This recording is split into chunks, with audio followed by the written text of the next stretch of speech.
Halo semuanya, selamat datang di channel YouTube Android TV. Di video kali ini saya akan membagikan tutorial kepada teman-teman cara melihat postingan feed yang baru saja dihapus. Sebelum masuk ke tutorialnya, jangan lupa untuk subscribe dulu channel YouTube ini dan jangan lupa juga untuk nyalakan tombol loncengnya supaya kalian selalu dapat updatean terbaru dari channel YouTube Android TV. Oke, kalau gitu langsung saja kita masuk ke tutorialnya. Selain video ini, kalian juga bisa tonton video saya yang lain, yaitu tutorial cara melihat riwayat komentar di Instagram. Untuk linknya bisa kalian klik di pojok kanan atas. Oke, bagi kalian yang sudah pernah posting foto di feed, kemudian kalian juga sudah hapus postingan tersebut.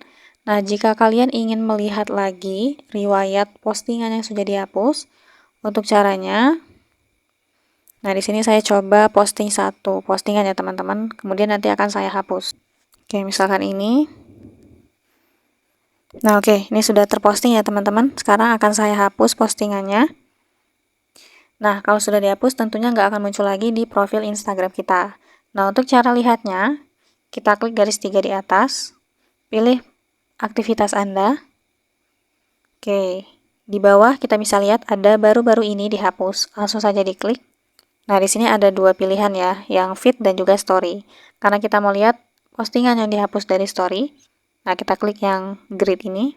Maka di sini akan tampak postingan apa saja yang sudah pernah kita hapus dari feed Instagram kita. Nah, di sini kebetulan ada dua postingan ya teman-teman. Nah, kalau kita klik, ini bisa terbuka lagi. Nah, untuk postingan yang baru dihapus ini akan tetap muncul di sini sampai 30 hari ya. Jadi setelah 30 hari, postingan ini akan dihapus secara permanen. Tidak akan muncul lagi di baru-baru ini dihapus. Seperti itu. Jadi kalau memang kalian mau pulihkan lagi postingannya, nah kalian harus pulihkan di bawah 30 hari. Kalau lebih dari 30 hari tentunya udah nggak bisa teman-teman. Di sini ada keterangannya ya, hanya Anda yang bisa melihat postingan ini. Postingan akan dihapus permanen setelah ditampilkan beberapa hari. Setelah itu Anda tidak akan bisa memulihkannya. Jadi seperti yang saya bilang tadi ya, harus di bawah 30 hari. Nah, buat kalian yang pengen tahu gimana cara memulihkan postingan yang baru dihapus, kalian bisa tonton di video saya selanjutnya karena nanti saya akan bagikan tutorialnya. Sekian dulu tutorial di video kali ini. Semoga tutorial yang saya bagikan bermanfaat dan selamat mencoba.